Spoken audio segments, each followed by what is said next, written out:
The fourth Sunday of Lent is traditionally called Laetare Sunday. Laetare is the Latin word for rejoice. The first word of our entrance antiphon was rejoice. We rejoice this day because Lent is more than halfway over. We rejoice because we are drawing near to the solemn commemoration of our Lord's passion, death, and resurrection. The vesture for the day is rose to show how we are joyful and rejoicing.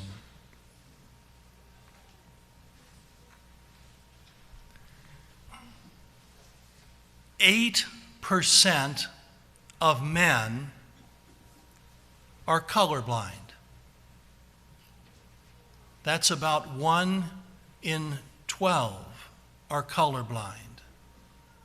I say men because with women, instances of color blindness are much less common, about 1 in 200. Think about not being able to see the truth about the world around us, the wonderful array of colors that there are to see. Imagine that. The good news is that in recent years, they've figured out a way to give to those who are colorblind the ability to see colors. They've made a special kind of eyeglasses that work for some of the time, but if you go online, you can see videos of people putting them on for the first time, people who have never seen colors. There's some beautiful videos of fathers and grandfathers getting this gift from their children and grandchildren, and it shows you what their reaction is when they put on those glasses. And all of a sudden, they're able to see what everybody else has been talking about with the world of colors. I speak of color blindness today, inspired by the gospel reading of Jesus giving sight to the man who was born blind, but also because it is a good metaphor, I think, for many in our world who are suffering a crisis of faith. A crisis of faith that involves God and who He is. A crisis of faith that involves the nature of the human person. A crisis of faith that has to do with our whole understanding of the immortality of the soul and life everlasting. I think it's a good metaphor because someone who is colorblind is not disabled. They might have some limitations in what they can do, but they get along pretty well. They manage in this world, and many people don't even know that they're colorblind. But they're missing out on the truth of what the world looks like. And so too with those who are suffering a crisis of faith, and the numbers are staggering when we look at the dramatic decline in participation in church across the denominations, a great decline in religious practice, and on the other hand, a great increase in self-centeredness, selfish behavior, centering life around oneself rather than others and rather than around God. This crisis of faith involves how we think of God and the created world, Through eyes of faith, we cannot help but to see the mystery and the intelligence and the wisdom of God's creation. Whether we look up to the skies and look at the images that we're seeing from the telescopes that are in outer space, giving us incredible images of galaxies and solar systems far, far away.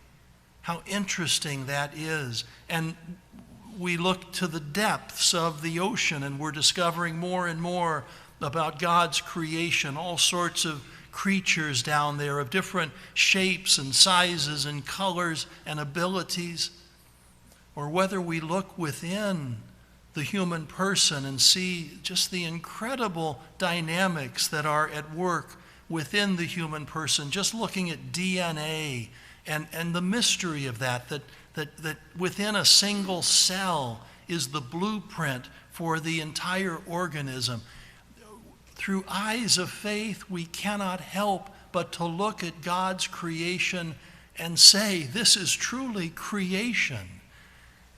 That someone intelligent and wise had something to do with this. That it cannot be simply a matter of an accidental bumping into one another of two atoms or whatever it might be, because it begs the question, who created those two things that bumped into one another? Who created that explosion? And it's worth noting that the scientist who first proposed the Big Bang theory was himself a Catholic priest, Father George Lemaitre, a Belgian scientist, priest, a colleague of Albert Einstein, who greatly admired his scientific prowess and very much admired his outlook on life. And Father Lemaitre said he has no conflict at all with his science and what he's learning and his rock-solid faith that God is the creator of the heavens and the earth. This crisis of faith, not being able to see God's hand at work in the created world. This crisis of faith as well, about not being able to see the sublime and powerful difference in God's creation between male and female. The book of Genesis says it so succinctly that God created man, male and female. He created them, all according to his wisdom, all according to his plan. It is crystal clear to those who have the eyes of faith and can see how God has worked out his purpose through the beautiful complementarity between male and female. And yet there are some who are unable to see that and instead do great damage to that complementarity by suggesting that it is possible to exchange one for the other, that it is possible with hormones and surgeries to change from one into the other. More and more people are falling for this, to the great disadvantage of young people who are being told that this is the way out of confusion that you might have. Confusion that turns out to be a fairly normal thing in young people growing up. A confusion that is best remedied by parents and other adults in that person's life offering great praise and acknowledgement of that young person's talents and gifts and abilities, nurturing that child on through adolescence. It's amazing how often that confusion is resolved naturally. And when that doesn't do it, a little bit of counseling will help give that proper perspective on what it means to be a young man, what it means to be a young woman. how very sad this crisis of faith that keeps some from seeing things the way they really are. And this crisis of faith that keeps people from recognizing what we just know by instinct, that there has to be more to this life than meets the eye. There has to be much more to life than simply the 80 or 90 or 100 years that we're given, that God did not create the human person to be limited by this life, but has a great life in store for in heaven. I am going to prepare a place for you, Jesus teaches us. And he also teaches that there are eternal consequences for our actions, good and bad. How sad that so many today think that when our life here on earth is over, it's just lights out.